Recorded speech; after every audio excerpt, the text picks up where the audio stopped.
का सवाल बन चुका है और बीजेपी के लिए ये मोदी सरकार का लिटमस टेस्ट है। अब तक के ओपिनियन पोल यही बता रहे हैं कि बीजेपी और आम आदमी के बीच कांटे की टक्कर है। अब अपना ओपिनियन पोल पेश करके अरविंद केजरीवाल कह रहे हैं कि हमारी जीत पक्की है, तो नरेंद्र मोदी दावा कर रहे हैं कि दिल्ली के सारे सर्वे लोकसभा चुनाव की तरह फेल हो जाएंगे। इंडिया न्यूज आज आपको दिल्ली पर 7 ओपिनियन पोल दिखाएगा और बड़े पैनल के साथ बड़ी बहस भी इसी सवाल पर होगी कि किस सर्वे में किसका पलड़ा भारी है।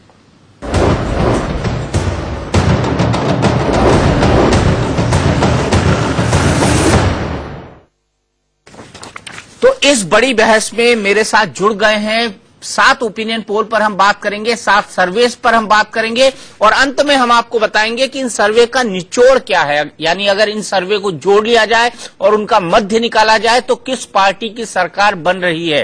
तो ये महा ओपिनियन हो जाएगा, जिस महा ओपिनियन को हम दिखाने की कोशिश करेंगे। और इस सर्वे पर बड़ी बहस करने के लिए मेरे साथ जुड़ गए हैं हमारे इन हाउस सेफोलॉजिस्ट और वरिष्ठ पत्रकार अनुज गुप्ता जी, प्रदीप सिंह जी, कांग्रेस की तरफ से national spokesperson Priyanka Chaturvedi ji, BJP की वरिष्ठ नेता आरती मेहरा जी, और हमारे साथ जुड़ गए हैं आम आदमी पार्टी के प्रवक्ता राघव चड्ढा जी, जो पार्टी के वरिष्ठ नेता भी हैं। हम सभी लोगों के पास चलेंगे, लेकिन उससे पहले चलते हैं चित्रा के पास, जो हमें बताएंगे आम आदमी पार्टी का सर्वे क्या कहता है, जो उनका इंटरनल सर्वे है और जिस पर मोदी साहब ने आज कड़ी चुटकी ली है।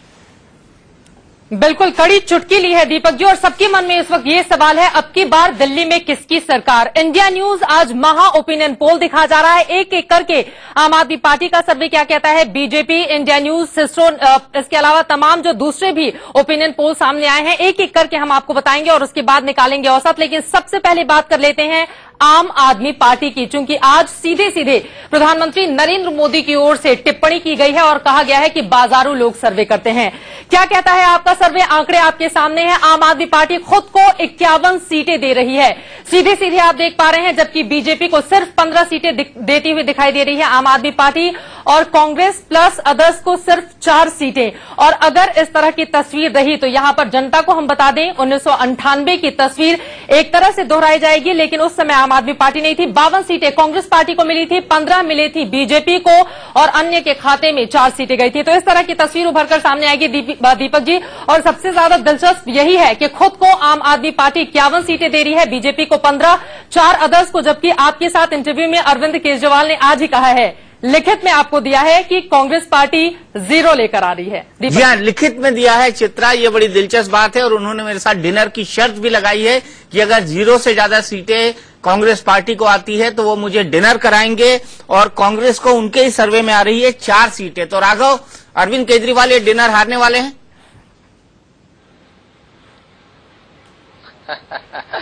देखिए दीपक जी, योगेंद्र यादव जी को तो सब जानते हैं। उन्होंने सर्वे करा, उन्होंने एक बहुत रिप्रेजेंटेटिव सैंपल लेके सर्वे करा, तमाम वर्गों में, तमाम उम्र के लोगों के, हर जाति के लोगों के, हर जेंडर को ध्यान में रखते हुए एक बहुत कॉम्प्रिहेंसिव सर्वे किया, और वो हर साल करते हैं। और उसकी फाइंडिंग्स दी, उनकी फाइंडिंग्स जो अभी तक सारे सर्वेज आ रही हैं उनके साथ इनलाइन ही है, जिसमें 3-4 चीजें निकल कर आती हैं। एक, कि आम आदमी पार्टी की लगभग 8% की वोट शेयर की लीड है, जो और सर्वे दिखा रहे थे, हमारे सर्वे में तो वो और भी बढ़ती नजर आ रही है। मुख्यमंत्री पद के दावेदार में अरविंद केजरीवाल जी बहुत बहुत बहुत आगे हैं, बाकी सब बहुत पीछे हैं। और तीसरी चीज ये इसी से साबित हो जाता है कि भारतीय जनता पार्टी ने ये कहना शुरू कर दिया है कि यदि वे हारे या जीतें, इस बारी का चुनाव नरेंद्र मोदी जी की छवि के लिए रेफरेंडम या मोदी वेव का रेफरेंडम नहीं माना जाएगा। तो वो खुद ही अपनी हार स्वीकार कर रहे हैं। जहां तक कांग्रेस का सवाल है, देखिए कांग्रेस में लगातार आप देखिए दिल्ली में जो विधानसभा चुनाव है, उसके बाद लोकसभा चुनाव है, इनका वोट शेयर लगातार नीचे आता जा रहा है। और अभी जो तमाम सर्वे आए उसमें बहुत कम सीटें दी जा रही हैं उनको, बहुत कम नंबर। हमारा ये मानना है कि जब एंड में जब वोटर अपना मन बनाता है, जब ईवीएम मशीन के पास पहुंचता है बटन दबाने के लिए, तो वो इस बात को संज्ञान में लेगा कि कांग्रेस को वोट डालना तो वोट व्यर्थ करने वाली बात है, वोट को वेस्ट करने वाली बात है। तो उस समय कांग्रेस को वोट नहीं पड़ेगा, वोट आम आदमी पार्टी और बीजेपी में बंटना चाहिए। और देखते हुए कि आम आदमी पार्टी सरकार बनाने वाली है, मेरी ऐसी उम्मीद है कि वो वोट भी आम आदमी पार्टी को मिलेगा। आरती जी, आपको नहीं लगता कि इस वक्त एक ऐसा माहौल बनता जा रहा है जो आम आदमी?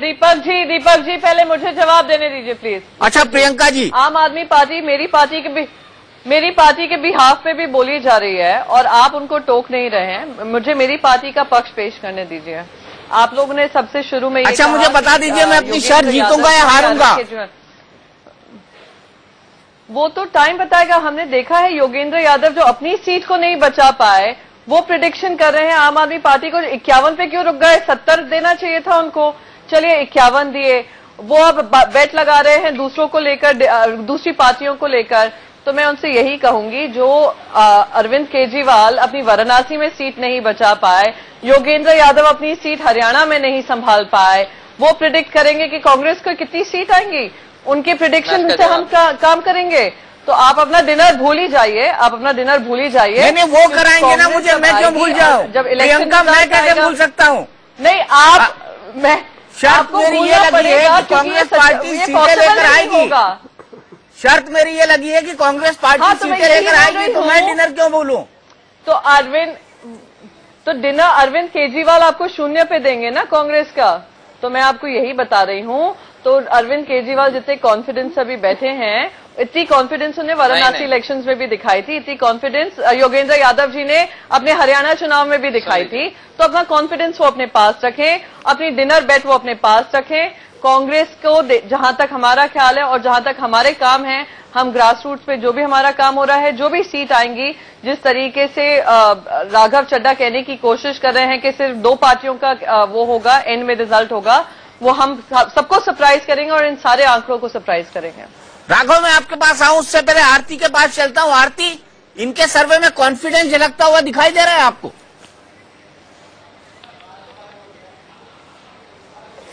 थोड़ा ओवर कॉन्फिडेंस दिखाई दे रहा है मुझे। और प्रियंका बिल्कुल ठीक कह रही थी कि बनारस योगेंद्र यादव जी ही ले गए। पहली बार लग रहा है कि कांग्रेस बीजेपी आपके खिलाफ एक सुर में बात कर रही है। पहली बार कांग्रेस बीजेपी एक सुर में बात कर रही है आरती जी। नहीं, अभी मुझे आप पूरी बात, दीपक जी मुझे पूरी बात करने दीजिए। मैं राघव जी को बताना चाहती हूँ कि अभी जो आपने जो अपनी साख लूज की है, जो नई और नैतिक राजनीति की आपने अपनी छवि बनाने की कोशिश की थी, वो आवाम आदमी के चंदे के खुलासे से जो कि पूरे देश ने देखा, वो छवि आपकी बुरी तरह से धूमिल हुई है। आपकी विश्वसनीयता से आपको जवाब देने चाहिए थे, वो आप नहीं दे पाए। सारे पत्रकारों के जो जवाब थे वो अनुत्तर रहे। कोई भी आप, या तो आप सफेद को काले धन को सफेद कर रहे थे, या फिर आपने जो टिकटें बेची हैं, जो स्टिंग हुए, आप उस पैसे को करवा रहे थे। अब ऐसे में मुझे ऐसा लगता है कि अब सर्वे तो बंद हो चुके हैं, लेकिन लोगों का माइंड वर्क करना शुरू कर दिया है। तो मैं ये पक्की तरीके से कह रही हूं, क्योंकि अरविंद जी ने एक और काम किया। आज वो कल से ईवीएम मशीन के पीछे पहुंच गए। अब वो ईवीएम मशीन की जो उनको घबराहट और जो डर है, वो छलकता है उनका। देखिए, अभी ये 2 दिन जो लोगों के सोचने के होते हैं, जो लोग सोचने के होते हैं दीपक जी, जो उनके समझने के होते हैं, उन 2 दिनों में लोग ये इनकी जो छवि बनाने की कोशिश कर रहे थे, क्योंकि ये अपने आप को हाई मॉरल ग्राउंड पे रखते हैं और हाई मॉरल ग्राउंड से बहुत नीचे गिरे हैं। ये 4 इतने बड़े बड़े चेक्स आने और उस तरीके से इनका फेल हो जाना, कोई भी जवाब न दे पाना, जनता को न बता पाना और गुमराह करना कि हमें अरेस्ट कर लो, सब कुछ तुम्हारा, सब कुछ तुम्हारा। सरकारें जैसे चलती हैं, सरकारें सरकारों की तरीके से चलती हैं। नरेंद्र मोदी जी विश्वास करते हैं पूरी तरह से संवैधानिक संस्थाओं में। आज जो इनका हाल हुआ है, मुझे ये लगता है कि ये ओवर कॉन्फिडेंस में रहे, हमें सूट करता है। चलिए, ओवर कॉन्फिडेंस आपको सूट करता है। मेहनत करेंगे दीपक जी, हम अपनी अब मैं जवाब ले लीजिए आरती जी। हमें इनका, मैं आपके पास आता हूं, आपका जवाब लूंगा, लेकिन उससे पहले हम देख लेते हैं कि बीजेपी का इंटरनल सर्वे क्या कहता है, उसमें कितना कॉन्फिडेंस झलक रहा है। चित्रा, बताइए बीजेपी के अंदर कितना कॉन्फिडेंस झलक रहा है अपनी मेजोरिटी को लेकर? बिल्कुल, आम आदमी पार्टी ने तो खुद को छप्पर फाड़ के सर्वे में दिखा दिया है, 51 सीटें, बीजेपी को 15। लेकिन बीजेपी का आंतरिक सर्वे क्या कहता है, उन आंकड़ों पर जल्दी से एक नजर डाल लेते हैं। बीजेपी की ओर से जो सर्वे किया गया है, उसमें देखिए, खुद को बीजेपी दे रही है 39 से 41 सीटें। किरण बेदी यानी कि 39 से 41 सीटें लेकर आ रही हैं बहुमत के साथ। वहीं आम आदमी पार्टी को 20 से 25 सीटें, 28 सीटें उसे जिसे 2013 के चुनावों में मिली थी, कांग्रेस पार्टी जिसने 2013 में 8 सीटें गेन की थी, 5 से 8 सीटें बीजेपी अपने आंतरिक सर्वे में देती हुई दिखाई दे रही है। दीपक जी, इससे साफ है कि बीजेपी खुद को बहुमत के साथ पेश कर रही है और आज तो बकायदा अमित शाह की ओर से अपने नेताओं को नसीहत भी दी गई है कि मीडिया में जो दिखाए जा रहे हैं उन सर्वे पर भरोसा नहीं करें, बल्कि अपने आंतरिक सर्वे जो कि बेहद पॉजिटिव हैं बीजेपी को लेकर, उस पर भरोसा किया जाए। और साफ साफ है 39 से 41 सीटें बीजेपी अपने आंतरिक सर्वे में। मात्र 39 से 41 सीटें। आरती जी, कहीं ये पार्टी का गिरता हुआ कॉन्फिडेंस तो नहीं है? आपका मिशन 60 तो बहुत पीछे रह गया। 60 प्लस जो अमित शाह जी लगातार कहते रहे। नहीं, बिल्कुल बिल्कुल बिल्कुल बिल्कुल, लेकिन ये बहुत रियलिस्टिक लिया है अमित जी। वो दीपक जी, वो हम 60 लेते थे लोकसभा के चुनावों के हिसाब से, लेकिन हम 39 से 41 का जो है ये बहुत रियलिस्टिक, और ये अपने आप को और कम करके दिखाने की कोशिश की है, बढ़ा के दिखाने की कोशिश नहीं की है, जिससे कि हर एक सीट पे, क्योंकि एक एक सीट पे बहुत शिद्दत से कोशिश हो रही है, और मुझे ऐसा लगता है कि एक एक सीट पे जहां पे कम मार्जिन वाली सीटें हैं, जो हमारी B+ की हैं, उनको हम A लेके आएंगे within next 2 days 3 days. Deepak ji, उसी हिसाब से काम हो रहा है। तो ये जो सर्वेज है, जो लोकसभा में भी हमने 250 तक कल्पना की थी, बहुत से मेरे भारतीय जनता पार्टी के शीर्ष नेतृत्व ने भी, लेकिन हम कहां के कहां जाके पहुंचे थे। तो इसीलिए मैं अब से कहना चाह रही हूं कि ये जो सर्वे है, पूरे सर्वे बहुत निष्पक्षता से किए जाते हैं, खासतौर पे मीडिया के द्वारा। सबको मैं सम्मान करते हुए मैं फिर भी कहती हूं कि इसमें किसी तरह की ऊंच नीच की कमी पेशी की संभावना रहती ही है। उस संभावना को, और राजनीति तो संभावनाओं का खेल है। नहीं, अगर 4 सीटें कम होती हैं तो आप बहुमत से दूर हो जाते हैं। आपके सर्वे के हिसाब से अगर 4 सीटें कम होती हैं तो आप बहुमत से दूर हो जाती हैं। आरती जी, दीपक जी मैं विश्वास दिलाती हूँ, मैं 4 कम नहीं होंगी, मैं 4 बढ़ के आऊंगी। अच्छा ठीक है, राघव बढ़ के आऊंगी। ये हमारी कार्यशैली और जो जी राघव, यहाँ पर बड़ा सवाल ये कि अरविंद केजरीवाल से मेरी जब बातचीत हुई थी तो उन्होंने कहा था कि मैं 45 सीटें जीतूंगा। आपने अपने आप को 51 सीटें दे दी। तो अरविंद कह रहे हैं 45, आप कह रहे हैं 51। तो कहीं अरविंद और योगेंद्र यादव में मतभेद तो नहीं हो गया इस बात को लेकर कि कितनी सीटें वो जीतेंगे? अच्छा, मैं बता देता हूँ दीपक भाई, आज जो हमने सर्वे निकाला उसमें 3 प्रकार के सिनेरियोज की बात करी। Best case scenario, worst case scenario और मोस्ट लाइकली सिनेरियो। अब सर सुन लीजिए ना, देखिए आरती जी, मैं आपके बीच में नहीं बोला, उम्मीद करूंगा आप मेरी बात भी धैर्य से सुनेंगे। देखिए, हमने 3 प्रकार के सर्वे की बात करी, एक best case scenario, worst case scenario और मोस्ट लाइकली सिनेरियो की, जो लगभग ऐसा ही पिक्चर बनती। सुन लीजिए ना, देखिए आरती जी, मैं आपके बीच में नहीं बोला, उम्मीद करूंगा आप मेरी बात भी धैर्य से सुनेंगे। देखिए, हमने 3 प्रकार के सर्वे की बात करी, एक best case scenario, worst case scenario और मोस्ट लाइकली सिनेरियो की, जो लगभग ऐसा ही पिक्चर बनती नजर आ रही है, जिसके अंदर मोस्ट लाइकली सिनेरियो के अंदर हमें 51 सीटें, बेस्ट के सिनेरियो के अंदर हमें 57 सीटें और वर्स्ट के सिनेरियो के अंदर हमें 44-45 सीटें। तो वर्स्ट का मतलब जो सबसे कम, अगर मैं कह रहा हूं हमारा वोट शेयर 5% इधर उधर हिल जाता है, कांग्रेस का वोट शेयर बढ़ जाता है, उस हालत में भी हमारे पास 45 सीटें आ रही हैं, वो वर्स्ट के सिनेरियो है। पार्टी को 45 सीटों के लिए भी प्रिपेयर रहना चाहिए, ये बात उन्होंने कही। जहां तक अभी मेरी कांग्रेस के मित्र और बीजेपी के मित्र ने जो बातें कही, मैं उस पर छोटी छोटी एक टिप्पणी दे दूं आपको। उन्होंने एक बात करी कि योगेंद्र यादव जी अपना चुनाव हार गए। अरे जी, योगेंद्र यादव जी अपना चुनाव जीते कि नहीं जीते लोकसभा में, वो बात नहीं है। यहां बात है योगेंद्र यादव जी के आंकलन की, उनके विश्लेषण की, और वो जो एक्सपर्ट रहे हैं सोफोलॉजिस्ट के, उन्होंने अपने एक्सपीरियंस से एक सर्वे कंडक्ट किया, उसके रिजल्ट दिए, और वो रिजल्ट पिछले 1-1.5 हफ्ते में जो 8 सर्वे आए हैं, 8 अलग मीडिया हाउसेज ने, टीवी चैनल्स ने सर्वे करे, वो उन सर्वेस को वैलिडेट करते हैं, रेटिफाई करते हैं, उन लाइन पे किया। ऐसा नहीं किया कि वो कह रहे हैं कि 60 सीटें आ रही है और बाकी सारे सर्वे कह रहे हैं कि 6 सीटें आ रही हैं। ऐसा नहीं है। सारे सर्वों ने यह दिखाया है कि आम आदमी पार्टी पूर्ण बहुमत से सरकार बनाने जा रही है। ये एक चीज।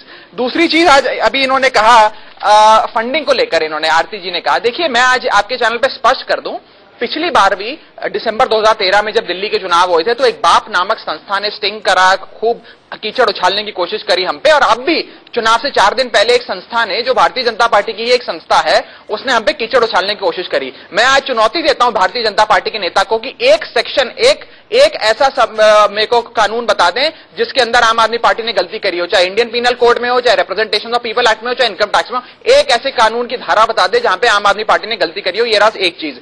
दूसरी चीज इन्होंने बात करी कि ये लोग डर गए हैं, ये ईवीएम की बात करने हैं। देखिए दीपक जी, आप तो काफी समय से पत्रकारिता में हैं, आपको पता होगा इस बात का। हेलो हेलो, क्या आप मुझे सुन पा रहे हैं? बिल्कुल सुन पा रहे हैं राघव। क्या आप सुन पा रहे हैं? बिल्कुल सुन पा रहे हैं राघव। चलिए राघव के पास हम फिर से आते हैं। लगता है राघव से संपर्क टूट गया है, हम राघव के पास फिर से आएंगे। लेकिन प्रियंका, एक क्विक कमेंट आपसे। कांग्रेस तीसरा प्लेयर ही बनी हुई है अभी तक। नहीं, देखिए जिस तरीके से ये चुनावी माहौल बना है, जहां पे हम I would be blunt enough to say हाँ, हमें अंडरडॉग माना गया है इसमें, पर जिस तरीके से आम आदमी पार्टी और भारतीय जनता पार्टी दिल्ली की जनता के इश्यूज को लेकर बात नहीं कर रहे हैं और आपस में आरोप प्रत्यारोप लगा रहे हैं, और जिस तरीके से सारे कैबिनेट मिनिस्टर्स एक पर्सनालिटी अटैक बनाए दे रहे हैं बिटवीन किरण बेदी और अरविंद केजरीवाल, दिल्ली की जनता देख रही है। उन्होंने 49 डेज आम आदमी पार्टी को दिए, उन्होंने 8 महीने से देखा है कि बीजेपी ने जो जो वादे किए थे दिल्ली को लेकर वो पूरे नहीं कर पा रही है। अभी भी विजन डॉक्यूमेंट जो आया है उसमें वो पावर टैरिफ के बारे में बात करते हैं। जब से आए हैं सत्ता में तब से पावर टैरिफ वहां पे बढ़ा दिया है दिल्ली में। पानी की समस्या कुछ दूर नहीं हुई और प्रधानमंत्री स्टेज पे जाकर कहते हैं कि सारी सोल्यूशंस ढूंढ लिए हैं। तो जिस तरीके के झूठ है, जब दिल्ली वोटर जाकर वोट करेगा वो ये भी जानेगा कि जब उनको हित में अगर वोट करना है कि 3 टर्म्स हमने दिए हैं, 3 अच्छे स्टेबल गवर्नेंस हमने दी है अंडर 1 चीफ मिनिस्टर, तो वो अपना डिसीजन उस हिसाब से बनाएगा। तो हम इसलिए बार बार कह रहे हैं कि हम सारे जो आंकड़े हैं उसमें हम सरप्राइज जरूर स्प्रिंग करेंगे। आप सरप्राइज करेंगे, लेकिन 3 अच्छे टर्म देने वाली चीफ मिनिस्टर को 25,000 वोटों से हराया है अरविंद केजरीवाल ने। ये मत भूलिए 2013 के विधानसभा चुनाव में। इसी नोट से मैं अपनी बात को आगे बढ़ाऊंगा और चित्रा के पास चलूंगा। चित्रा, शीला दीक्षित को किस हाल में हराया था अरविंद केजरीवाल ने? शायद अभी लोग ये भूले नहीं है। बिल्कुल लोग ये भूले नहीं है, लेकिन नई दिल्ली सीट को लेकर अरविंद केजरीवाल का मनोबल इसलिए बढ़ा हुआ है क्योंकि किरण वालिया और नुपुर शर्मा, सच्चाई यही है दीपक जी, कि उस तरह से चुनौती पेश नहीं कर पा रही है केजरीवाल के लिए। सीट पर बिल्कुल, मैं 3 बार जा चुकी हूं और वहां पर वोटरों का मिजाज हमने समझने की कोशिश की है। अरविंद केजरीवाल के लिए नई दिल्ली सीट फिलहाल सुरक्षित है और वहां से वो जीत रहे हैं। वोटरों की राय के आधार पर इस बात का दावा मैं कर सकती हूं। हालांकि ये परसेंटेज कितना होगा देखना दिलचस्प होगा। लेकिन अब आ जाते हैं हम, ये तो आपने बीजेपी और आम आदमी पार्टी का सर्वे देखा, जिन्होंने खुद के सर्वे के आधार पर अपनी अपनी पार्टी को बहुमत दे दिया है। लेकिन अब निष्पक्षता क्या है इसमें, वो देखने की हम कोशिश करते हैं। और इंडिया न्यूज का सर्वे क्या कहता है, सबसे पहले आपको वो दिखाते हैं। क्या कहता है इंडिया न्यूज का सर्वे? बीजेपी प्लस 33 यानी कि बहुमत से 3 कम, आम आदमी पार्टी बहुमत से 5 कम यानी कि 31 सीटें। इंडिया न्यूज का जो सर्वे है उसके ये आंकड़े हैं, हम आपको दिखा रहे हैं। और कांग्रेस पार्टी 6 सीटें। आपको बता दें कि इंडिया न्यूज ने अगर अब तक जितने भी सर्वे आप देखेंगे आगे, सबसे ज्यादा वोटरों की राय को शामिल किया है। 10,500 वोटरों से बातचीत के आधार पर हमने ये सर्वे किया है, जो इस वक्त आंकड़ों के लिहाज से हम आपको टीवी स्क्रीन पर दिखा रहे हैं। इंडिया न्यूज के बाद आगे बढ़ते हुए अब हम बात कर लेते हैं एबीपी नीलसन के सर्वे की। नीलसन का सर्वे क्या कहता है, किसकी बना रहा है वो दिल्ली में सरकार? यहां देखिए, बीजेपी प्लस 29 सीटें, आम आदमी पार्टी 35 यानी कि बहुमत से 1 कम, जबकि कांग्रेस पार्टी को 6 सीटें। ये एबीपी नीलसन का सर्वे है जो यहां पर बीजेपी को पीछे दिखा रहा है, जबकि आम आदमी पार्टी बहुमत यानी कि 36 से 1 सीटें कम लाती हुई नजर आ रही है। और अब आगे बढ़ते हुए अगले सर्वे का हम सीधे रुख कर लेते हैं। इंडिया टुडे सिसरो का सर्वे क्या कहता है? टीवी स्क्रीन पर बीजेपी, यहां देखिए, इंडिया टुडे सिसरो ने बीजेपी की चिंताएं बढ़ा दी हैं। 19 से 25 सीटें यानी कि बीजेपी जो खुद के सर्वे में आम आदमी पार्टी को दे रही है, वही इंडिया टुडे सिसरो के सर्वे में यहां पर मिलता हुआ दिखाई दे रहा है। आम आदमी पार्टी बहुमत से अपनी सरकार बनाती हुई 38 से 46 सीटें, जबकि कांग्रेस पार्टी 3 से 7। और कांग्रेस की हालत खराब है, जितने भी सर्वे हमने अब तक देखे हैं। आगे बढ़ते हुए अब हम बात कर लेते हैं हिंदुस्तान अखबार के सर्वे की कि हिंदुस्तान का सर्वे क्या कहता है, और उसके आंकड़े हैं हिंदुस्तान टाइम्स और C4 का सर्वे। बीजेपी प्लस 27 से 32 सीटें 2013 के चुनावों में उसे मिली थी। आम आदमी पार्टी 36 से 41 यानी कि हिंदुस्तान टाइम्स C4 का सर्वे आम आदमी पार्टी की सरकार बनाता हुआ यहां पर दिखाई दे रहा है, जबकि कांग्रेस पार्टी की हालत खराब होती हुई सिर्फ 2 से 7 सीटें। ये तो बात हुई हिंदुस्तान टाइम्स और C4 के सर्वे की। और अब आगे बढ़ते हुए सी वोटर के सर्वे पर हम जल्दी से एक नजर डाल लेते हैं कि सी वोटर का सर्वे क्या कहता है और उसका अंकगणित दिल्ली के लिहाज से क्या है। बीजेपी प्लस 37 यानी कि बहुमत से एक ज्यादा, यहां पर आराम से सरकार बनाती हुई बीजेपी। आम आदमी पार्टी 28, 2013 में भी उसे 28 ही सीटें मिली थी, जबकि कांग्रेस पार्टी की जो 3 सीटें कम हुई हैं वो यहां पर बीजेपी में जुड़ जाती हुई कांग्रेस पार्टी को सिर्फ 5 सीटें इंडिया टीवी सी वोटर का सर्वे देते हुए दिखाई दे रहा है। अब तो दीपक जी, ये तस्वीर जो है हमने दिखाया मीडिया और निष्पक्षता से जो सर्वे किए गए हैं, हालांकि इसमें से बहुत सारे सर्वे ऐसे हैं जो 2 फरवरी के पहले के हैं। 2 फरवरी के पहले तक मोदी जी की सिर्फ 2 रैली दिल्ली में हुई थी, उसके बाद 2 और रैली हुई है, तो हो सकता है आंकड़े कुछ इधर उधर हो जाएं, लेकिन तस्वीर कम से कम ये सर्वे साफ कर देते हैं कि राजधानी दिल्ली में अब की बार किसकी सरकार। अब की बार किसकी सरकार? चित्रा, अब की बार किसकी सरकार कहना बहुत मुश्किल है, लेकिन मैं इंडिया न्यूज के सर्वे के साथ रहूंगी। यानी कि बहुत मुश्किल होगा किसी के लिए भी बहुमत के आंकड़े को छू पाना। यानी कि हो सकता है 33 सीटें उसे मिले यानी कि बीजेपी को, और 31 के आसपास आम आदमी पार्टी रह जाए। लेकिन अभी कल परसों में तस्वीर अगर बदल जाए तो शायद अलग बात होगी, यानी कि थोड़ा और जोर अभी लगाना होगा बीजेपी और आम आदमी पार्टी को। लेकिन सबसे हैरानी की बात यह है दीपक जी, हमने देखा कांग्रेस पार्टी न तो अपना सर्वे करवा रही है, न ही इस बात का दावा कर रही है कि वो किस भूमिका में रहने वाली है। यानी कि यहां पर एक तस्वीर बिल्कुल साफ है, 2013 दावा कर रही है कि वो पूर्ण बहुमत पाएगी। 2013 के परिणामों से वो इतनी ज्यादा हताश हो चुकी है कि अब कुछ भी कहने में ऐसा लग रहा है उसके नेताओं को डर लग रहा है। हालांकि अच्छी चीज एक ये है, 2013 या फिर लोकसभा चुनावों के दौरान हमने देखा था कोई भी कांग्रेस पार्टी का बड़ा नेता इस तरह के ओपिनियन पोल या एग्जिट पोल में शामिल नहीं होता था। लेकिन अब प्रियंका चतुर्वेदी हमारे साथ हैं, जो इस बात का प्रमाण है कि अब खुलकर आत्मविश्वास के साथ कांग्रेस कम से कम आगे आ रही है। बिल्कुल प्रदीप सिंह जी, 5 सर्वे हैं हमारे सामने, 5 कुल सर्वे आए हैं, जिसमें से 3 आम आदमी पार्टी के पक्ष में जाते हैं, 1 सी वोटर और इंडिया टीवी का बीजेपी के पक्ष में जाता है, और 1 सर्वे जो हमने किया है वो हंग असेंबली प्रीडिक्ट कर रहा है। आप क्या कहते हैं, आपका विश्लेषण क्या कहता है? देखिए दीपक जी, ये तो किसी से भी पूछ लीजिए, जितने भी राजनीतिक विश्लेषक हैं, जो पार्टी के लोग हैं, उनसे जब ऑफ द रिकॉर्ड आप बात कीजिए तो एक शब्द सबकी जबान से निकलता है कि बहुत टफ है। तो सब मानते हैं कि बहुत मुश्किल है। मेरा भी मानना है कि जो स्थिति इस समय बनी हुई है दिल्ली में, उसमें आम आदमी पार्टी और बीजेपी दोनों में से कोई भी सरकार बनाने के आंकड़े तक 36 तक शायद पहुंच सकता है। ये निर्भर करेगा कि कौन अपने वोटर निकाल पाता है। अब सारा मामला इस पर निर्भर करेगा कि कौन अपने ज्यादा वोटर निकाल पाता है, आम आदमी पार्टी या बीजेपी। बीजेपी के सामने लोकसभा चुनाव और उसके बाद जो 4 राज्यों के चुनाव हुए हैं, पहली बार चुनौती सामने आई है, क्योंकि कांग्रेस नहीं है, कोई ऐसी पार्टी नहीं है जो सत्ता में थी जिसके खिलाफ एंटी इनकम्बेंसी हो। एक ऐसी पार्टी है जिसने चुनाव लड़ने के नए तरीके इजाद किए हैं। एक ऐसी पार्टी है जिसके नेतृत्व को लेकर, उसकी निष्ठा ईमानदारी को लेकर कोई सवाल नहीं है।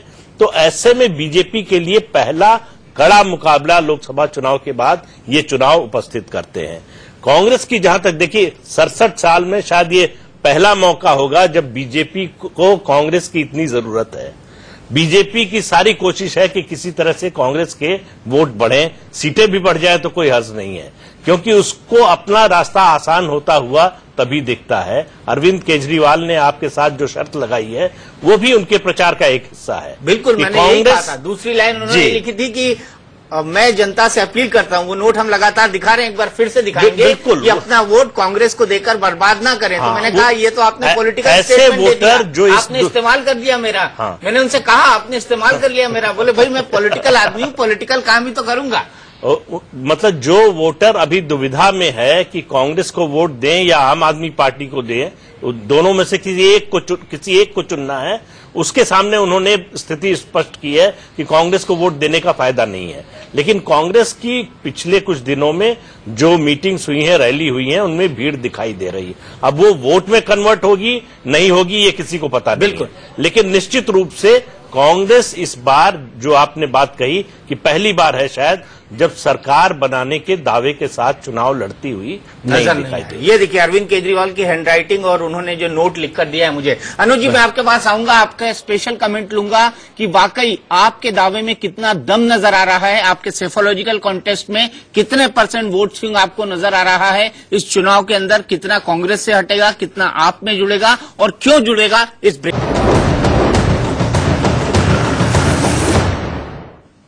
तो हम बात कर रहे हैं महा ओपिनियन पोल की, और हमने ब्रेक के पहले आपको दिखाया कि 5 कुल ओपिनियन पोल हुए हैं, जिसमें हमारा ओपिनियन पोल भी शामिल है, और इसमें से एक हंग असेंबली बता रहा है जो हमारा ओपिनियन पोल है, बाकी 3 सर्वे आपका बहुमत दिखा रहे हैं और 1 सर्वे भारतीय जनता पार्टी का बहुमत। तो मूड का अंदाजा आप लगा सकते हैं, ये अंदाजा आप लगा सकते हैं कि दिल्ली का बहुमत क्या कह रहा है। हम आपको आगे बताएंगे कि इन सर्वे का निचोड़ क्या निकलता है, लेकिन उससे पहले मैं अनुज जी के साथ जानना चाहूंगा कि क्या आपके समर्थन में आपको किसी तरह की कोई वेव नजर आ रही है। अनुज दीपक जी, मुझे लग रहा है कि शायद दिल्ली में पहली बार, और हो सकता है कि हिंदुस्तान में किसी भी राज्य में पहली बार ये चुनाव जो है क्लास वॉर के रूप में परिवर्तित होता हुआ नजर आ रहा होगा। कैसे क्लास वॉर आप किस ढंग से बोल रहे हैं? जो समाज का एकदम गरीब तबका है वो बहुत आक्रामक तरीके से आम आदमी पार्टी के साथ है, और जो मध्यम वर्ग, और हाँ जी खुले रूप, इसलिए मैं आक्रामक रूप से कहा मैंने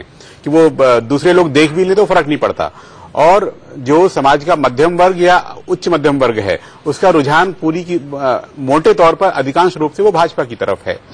और माने आप सड़क पर चल रहे हो तो आप वो अनुभव कर सकते हैं, या उसको मैंने पहले सुना जाता था कि जातीय या धार्मिक रूप से वोटिंग होती है, लेकिन क्लास वॉर के रूप में मुझे लगता है पहली बार दिल्ली में वोट पड़ने वाले होंगे। और मिनिमम कितने प्रतिशत वोट इन पार्टियों को मिल सकते हैं, इसके आधार पर यदि मैं सोचूं तो मुझे लगता है कि बीजेपी ने जो पिछले विधानसभा चुनाव के समय जो अकाली दल को मिलाकर के लगभग 34% वोट लिए थे वो उसका बेस वोट रहने वाला होगा, उससे खराब हालत नहीं है उनकी। आम आदमी पार्टी ने जो लोकसभा में 33% वोट लिए वो उसका मिनिमम होगा, यानी दोनों का मिनिमम जो है, क्योंकि देखिए विधानसभा चुनाव के समय जो मुस्लिम समुदाय कांग्रेस के साथ ही रह गया था वो लोकसभा चुनाव में आम आदमी पार्टी की तरफ आया था, और इस समय मुझे लग रहा है हुआ था इसमें पूरी तरह से, हाँ इस समय मुझे लग रहा है वो पूरी तरह से उनके साथ है, इसलिए वो ये बेस वोट्स हैं। कांग्रेस जो लोकसभा में 15% वोट ली है, मुझे लगता है कांग्रेस उससे नीचे नहीं जाएगी, जो जाना था उसका चला गया था। अब इंडिविजुअल के आधार पर जो बढ़ना चाहिए था वो वही मिलाकर के आएगा। बहुजन समाज पार्टी यदि पिछले विधानसभा चुनाव की तरह 5% के आसपास ही सिमट जाती है तो फिर जो बचा हुआ वोट है ये अगले 2 दिन के अंदर ये तय करेगा। मध्यम वर्ग का भी एक बड़ा हिस्सा नहीं बोलूंगा, एक हिस्सा आम आदमी पार्टी की तरफ देख रहा था, लेकिन मुझे लगता है पिछले 2-3 दिनों में जो खुलासे हुए हैं चंदे को लेकर के, उसने उनको थोड़ा ठिठका दिया है। वो सोचने को मजबूर हो गया है कि यार ये कुछ दिक्कत, ये भाई भी वैसे ही तो नहीं है जैसा बाकी लोग हैं क्या।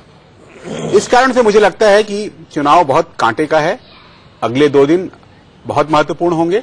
और दीपक जी, मैं आंकड़ों के आधार पर एक चीज आपसे कहना चाहता हूं जो शायद उस पर निगाह आप लोगों की नहीं गई होगी। दिल्ली 6-8 महीने में अपना मूड बदलने में माहिर है। ग्रामीण भारत जो होता है वो थोड़े रिजिडिटी उसमें होती है, अर्बन क्षेत्रों में वो रिजिडिटी नहीं होती है, फ्लो जल्दी होता है। 1998 के लोकसभा चुनाव में भाजपा 50% वोट फरवरी में लेकर के गई, और विधानसभा चुनाव में उसके वोट घट के 35% हो गए दिसंबर महीने में, 10 महीने के अंदर। लेकिन 8 महीने के बाद फिर जब सितंबर 99 में चुनाव होते हैं तो फिर 51-52% वोट लेकर के जाती है वो। तो वोटों का फ्लक्चुएशन दिल्ली में बड़े पैमाने पर होता है, इसलिए लोकसभा चुनाव में जो भाजपा ने 46% वोट लिए थे और 60 सीटें अमित शाह जी जोड़ के चल रहे थे, शायद उसकी यही बड़ी खामी थी कि वो फ्लक्चुएशन हो सकता है। झारखंड का चुनाव, मैंने उस दिन आपके एक प्रोग्राम में कहा था कि लोकसभा चुनाव की तुलना में 2/3 रिटेंसी बीजेपी ने की है, और वो 2/3 रिटेंसी यदि दिल्ली में हो तो 40 सीटें उसकी होगी। आपका सर्वे जो आप बता रहे हैं कि बीजेपी का इंटरनल सर्वे, वो भी लगभग वहीं तक आके सिमट जा रहा है। इसका मतलब है कि कुछ गिरावट तो इन 8 महीनों में मोदी वेव की हुई है। लेकिन आम आदमी पार्टी की परिभाषा क्या है? क्या वाकई ये कास्ट वॉर है या क्लास वॉर? कास्ट वॉर इसलिए नहीं कहेंगे क्योंकि दिल्ली की जो टेंडेंसी है, दिल्ली का जो तबका है, वो क्या आम और खास के अंदर डिवाइड हो चुका है। मैं अनुज जी की इस थ्योरी से बिल्कुल अग्री करता हूं कि इस बार कास्ट के आधार पर वोट नहीं पड़ रहे हैं, इस बार क्लास के आधार पर वोट पड़ रहे हैं। लेकिन आम आदमी की परिभाषा क्या है, इस पर भी मेरी केजरीवाल से बड़ी बहस हुई है, और केजरीवाल और मेरी इस बहस को देखिए रात 9 बजे। लेकिन उससे पहले चलते हैं चित्रा के पास, चित्रा हमें बताएंगी कि क्या कहता है। अगर इस पूरे के पूरे सर्वे का निचोड़ निकाला जाए, पांचों सर्वे का, तो किसकी जीत होती है। उसके बाद हम चलेंगे राहुल जी के पास और उसके पास चलेंगे हम आरती के पास। दीपक जी, बहुत जरूरी हो जाता है ये जानना कि अब तक जो 7 सर्वे हमने आपको दिखाए हैं, जिसमें एक आम आदमी पार्टी और दूसरा बीजेपी का सर्वे भी शामिल है, उसके आधार पर निचोड़ राजधानी दिल्ली का निकलता क्या है। और अब आंकड़ों के जरिए, बहुत ज्यादा इंतजार हम नहीं करते हैं, आंकड़ों के जरिए जल्दी से नजर डाल लेते हैं। 7 ओपिनियन पोल का औसत है वो किस ओर इशारा करता है। यहां देखिए, बीजेपी प्लस सिर्फ 27 पर आकर, यानी कि बहुमत से 9 सीटें कम यहां पर बीजेपी को मिलती हुई दिखाई दे रही हैं। आम आदमी पार्टी बहुमत से 2 ज्यादा, यानी कि आराम से अपनी सरकार बनाती हुई। अगर इन तमाम ओपिनियन पोल का औसत हम निकालें, 38 सीटें आम आदमी पार्टी को। कांग्रेस पार्टी 2013 के मुकाबले इस बार खराब प्रदर्शन करते हुए सिर्फ 5 सीटों पर सिमटती हुई। लेकिन सबसे ज्यादा हैरानी बीजेपी को लेकर है दीपक जी। बीजेपी ने सांसदों की फौज उतार दी, मंत्रियों को एक एक इलाकों में भेजा गया ताकि वो पूरी तरह से जनता को अपने पक्ष में कर सके। प्रधानमंत्री नरेंद्र मोदी ने खुद 4 से 5 रैलियां की हैं, लेकिन उसका असर दिखता हुआ नजर नहीं आ रहा है। और सबसे ज्यादा हैरानी की बात तो यह है, किरण बेदी को मैदान में लाने का फायदा भी बीजेपी को मिलता हुआ नहीं नजर आ रहा है। और औसत के जरिए अगर हम देखें तो केजरीवाल आराम से दिल्ली में अपनी सरकार बना रहे हैं। दीपक जी, बिल्कुल आराम से केजरीवाल अपनी सरकार बना रहे हैं 38 सीटों के साथ। आरती मेहरा जी, चौंकाने वाली बात है आपके लिए थोड़ा सतर्क रहने वाली बात है कि ओपिनियन पोल ये कह रहे हैं, इसीलिए मोदी जी आज ओपिनियन पोल पर भड़क उठे। उनका कहना है कि चैनलों की बात ना माने, आम आदमी पार्टी के ओपिनियन पोल की बात ना माने, मैं सबको गलत साबित करके रहूंगा।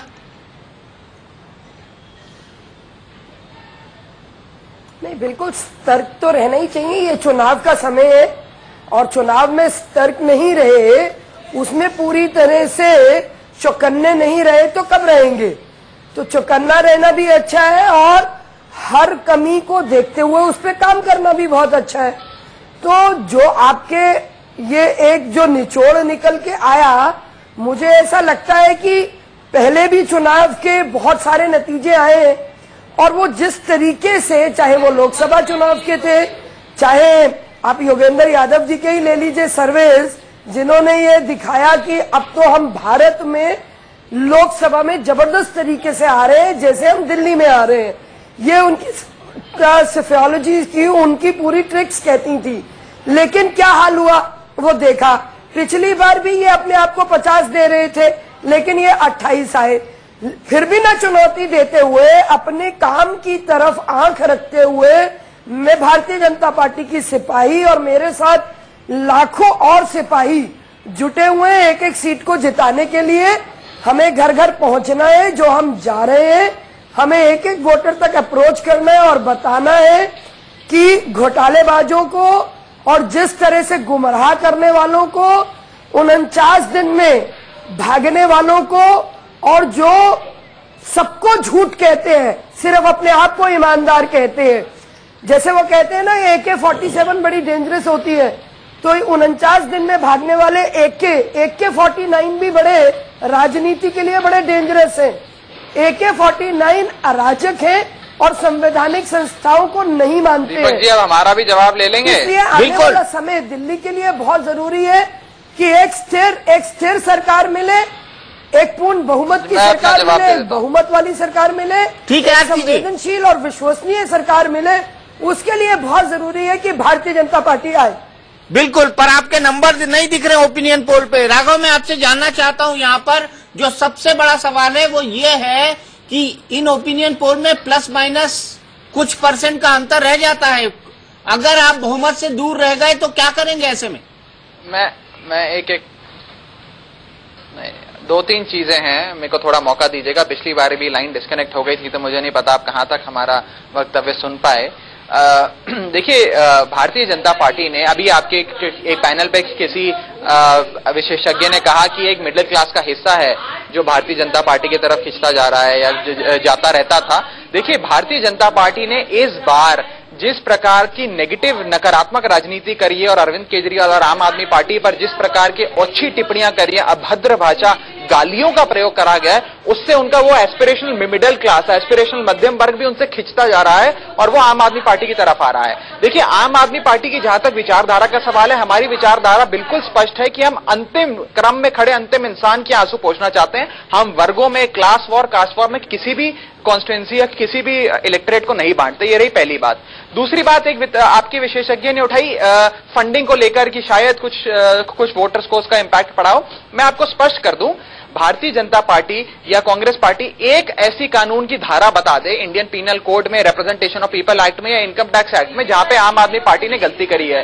कमाल की बात यह है कि देश के वित्त मंत्री और देश के और तमाम मंत्री केवल प्रेस कॉन्फ्रेंस करके आरोप लगा रहे हैं। इन्वेस्टिगेशन अभी तक नहीं ये लोग शुरू कर पाए, न जाने क्यों नहीं कर पा रहे।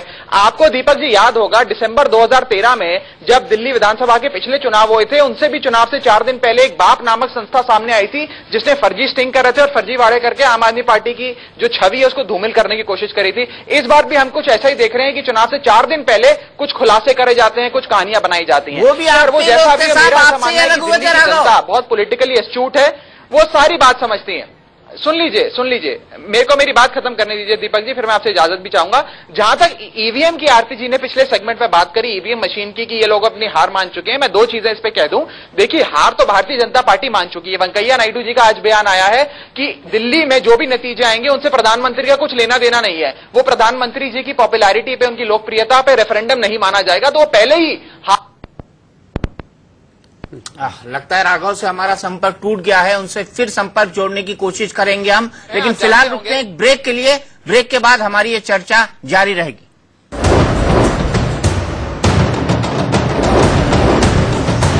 क्या आपको पता है कि अरविंद केजरीवाल ने कॉलेज से बंक मारकर, यानी कॉलेज से भागकर कौन सी फिल्म देखी थी? जी हाँ, उस फिल्म का नाम है कयामत से कयामत तक, क्योंकि आमिर खान उनको बेहद पसंद है। क्यों और किस लिए, जानिएगा मेरे इस इंटरव्यू में। रात को 9 बजे अरविंद केजरीवाल करेंगे अपने दिल की बात। दिल की बात करने की बात भले से किरण बेदी ने कही हो, लेकिन दिल की बात अरविंद केजरीवाल कर रहे हैं मेरे साथ रात 9 बजे। अब हम अपनी बड़ी बहस को आगे बढ़ाते हैं। हमने आपको बताया कि ओपिनियन पोल का औसत क्या कहता है। बीजेपी को मिल रही है 27 सीटें, आम आदमी पार्टी को मिल रही है 28 सीटें और कांग्रेस और अदर्स को मिल रही है 38 सीटें। माफ कीजिएगा, आपको मिल रही है 38 सीटें और कांग्रेस और अदर्स को मिल रही है 5 सीटें। ये हमारा टोटल प्रोजेक्शन कहता है और इसी पर हम अपनी बहस को आगे बढ़ा रहे हैं। अनुज जी मेरे साथ हैं। अनुज जी, मेरा पहला सवाल और बड़ा सीधा सवाल, क्या आपको आपके पक्ष में किसी तरह का अंडरकरंट नजर आ रहा है? जी हाँ, बिल्कुल। सड़क पर चलते समय आपको हमेशा लगेगा, किसी भी सब्जी वाले से और झाड़ू लगाने वाले से या ड्राइवर से पूछिए तो वो कहेगा कि वो झाड़ू पर इस बार निशान, झाड़ू का बटन दबाने वाला है। लेकिन क्या यही बात ऑफिसों में काम करने वाले सरकारी कर्मचारी से लेकर के और जो व्हाइट कॉलर जॉब्स में, उनके बारे में भी आप कह सकते हैं? मेरे ख्याल से मैं तो नहीं कह पाऊंगा इस बारे में ये। इसलिए जो पॉपुलर सेंटिमेंट है वो जरूर केजरीवाल साहब के पक्ष में नजर आता है, लेकिन उतना ही स्ट्रांग सेंटिमेंट भी एक वर्ग में मुझे नजर आता है। क्या यू टर्न केजरीवाल की इमेज उन पर चस्पा कर पाई है प्रदीप जी? नहीं, मुझे लगता है यू टर्न, भगोड़ा, ये दोनों जो उन पर आरोप लगे थे उसका उनको शुरुआती दौर में जरूर नुकसान हुआ, लेकिन उसकी भरपाई उन्होंने की है और उसकी एक बड़ी वजह है बीजेपी की शिथिलता। 8 महीने में सेंट्रल रूल है, बीजेपी की केंद्र में सत्ता है, दिल्ली में एक तरह से उन्हीं की सरकार है। 8 महीने में उन्होंने दिल्ली के लिए कुछ नहीं किया जिसके आधार पर वो दावा कर सके कि वो सत्ता में आएंगे तो क्या बेहतर कर देते, जो पिछली सरकारों ने नहीं किया।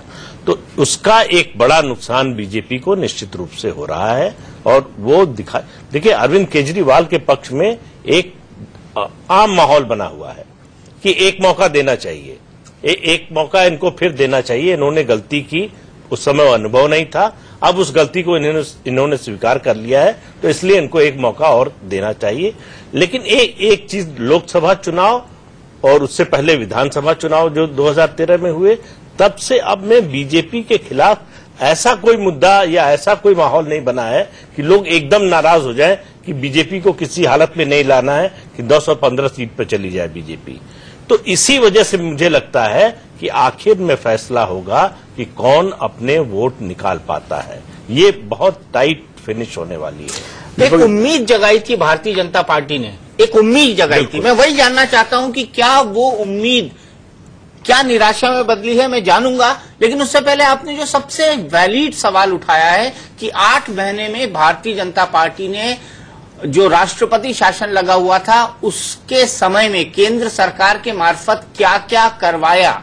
आरती जी, ये सवाल बहस में बहुत ज्यादा है विधानसभा चुनाव के दौरान कि 8 महीने में केंद्र सरकार ने दिल्ली के लिए क्या क्या किया, क्योंकि वैसे भी ये केंद्र शासित प्रदेश है और केंद्र की कई सारी जिम्मेदारियां बनती है दिल्ली के प्रति। और इस पूरे समय में lieutenant governor on the behalf of central government यहां पर शासन कर रहे थे।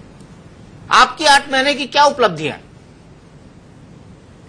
बिल्कुल दीपक जी अगर आप देखें तो जितने भी सर्वे थे जो नेशनल लेवल पे हुए उसमें लगभग 65 से 67% लोगों ने कहा कि हम मोदी जी के नेतृत्व की केंद्रीय सरकार से बहुत खुश हैं और ये सरकार सही दिशा में चल रही है। अब आप आते हैं कि जो आप कहते हैं कि दिल्ली के लिए क्या किया, दिल्ली के लिए जिस तरह से बिजली के विषय में पीयूष गोयल ने किया वो अपने आप में एक पूरे उसके डिटेल्स हैं जिनमें हम काम कर सकते हैं। बहुत सी चीजों का रिजल्ट इमीडिएटली, जैसे सब्सिडी का पैसा 100 रुपए में से 50 रुपए इधर जेब में डाल दिया, लेकिन एक अगर पूरे इंफ्रास्ट्रक्चर को बनाना है वो काम पीयूष जी ने किया और लगातार कर रहे हैं। अनऑथराइज कॉलोनीज का जो कि प्रोविजनल सर्टिफिकेट बांटे गए थे उसको कैबिनेट में पास करके अध्यादेश लाने का काम किया। वो काम 6 महीने पहले क्यों नहीं हुआ? ई रिक्शा ऑटो जो थे उनको लीगलाइज कराने का, लीगलाइज करने का काम किया, जो कोर्ट में चला गया था उसे लीगलाइज करने का काम किया। प्रदीप जी, मैं बहुत रिगार्ड से, आप बहुत सीनियर हैं, मैं ये कहना चाहती हूँ कि Bharatiya Janata party sensation create नहीं करती। भारतीय जनता पार्टी गड्ढों को भरती है, नींव बनाती है, उसके ऊपर इमारत खड़ी करने में विश्वास करती है। लेकिन आरती जी, सवाल ये उठ रहा है ना कि उन अनाधिकृत कॉलोनी वालों का नक्शा पास हुआ क्या उनको बैंक लोन मिलना शुरू हो गया, क्या उनके मकान की रजिस्ट्री होने लग गई? सबका जवाब नकारात्मक में है। बिल्कुल मैं आपसे वही कह रही हूँ दीपक जी कि जो थोड़ा समय है, जो ऑफिशियल आफ्टर ऑल ब्यूरोक्रेसी है, ब्यूरोक्रेसी में सिस्टम बनते हैं, जो सिस्टम बनना है उस दिशा में काम शुरू हो गया, क्योंकि अब तो अध्यादेश पास हो गया, राष्ट्रपति जी ने उसको पास कर दिया। अब उसके अगले जो स्टेप्स हैं वो लिए जा रहे हैं। इसके साथ ही साथ दिल्ली को एक विश्व स्तरीय स्मार्ट सिटी बनाना है, स्मार्ट सिटी जिसमें महिलाओं की पूरी सुरक्षा हो। उस सुरक्षा के लिए 25 सूत्रीय प्रोग्राम है। बिजली न सिर्फ पूरी देनी है, बिजली 24 घंटे के साथ साथ जनरेटर फ्री करने हैं। आज विश्व का एक ग्लोबल चैलेंज है, हम ज्यादा से ज्यादा सौर ऊर्जा को इस्तेमाल करें।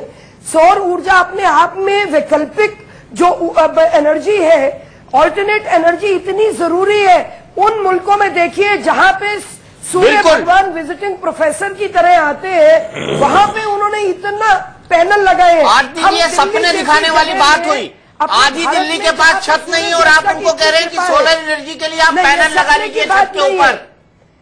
नहीं, ये सपने दिखाने, ये थ्योरेटिकल बातें हैं, इसको प्रैक्टिकली अमला कभी नहीं फैलाया जा सकता। ये 100 घर या 500 घर में 8 महीने में करके दिखाया होता तो भी लोगों को एक भरोसा होता।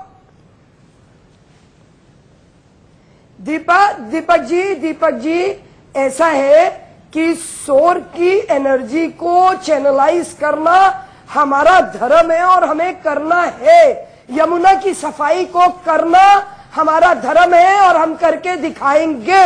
यमुना की बेल्ट पे लोगों को, साबरमती के बेल्ट पे जैसे लोग जाके पिकनिक मनाते हैं, वैसा सपना है और हम करके दिखाएंगे। चलिए, आपको शुभकामनाएं आरती जी। मुझे आपको यही रोकना पड़ेगा क्योंकि मेरे पास वक्त इतना ही है। मैं सिर्फ यही कहना चाहता हूं कि उम्मीद हर एक राजनीतिक पार्टी दिलाती है, उम्मीद आपको देती भी है और उसी उम्मीद पर दुनिया टिकी हुई है। लेकिन सबसे बड़ा सवाल कि आपकी उम्मीदों को, आपकी आकांक्षाओं को, आपके सपनों को कौन पूरा करता है, किसके पास इसका सही रास्ता है और कौन इन वादों को पूरा कर सकता है।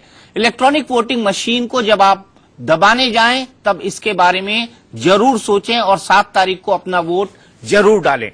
टुनाइट विद दीपक चौरसिया में आज इतना ही, लेकिन इंडिया न्यूज पर खबरों का सिलसिला लगातार जारी है।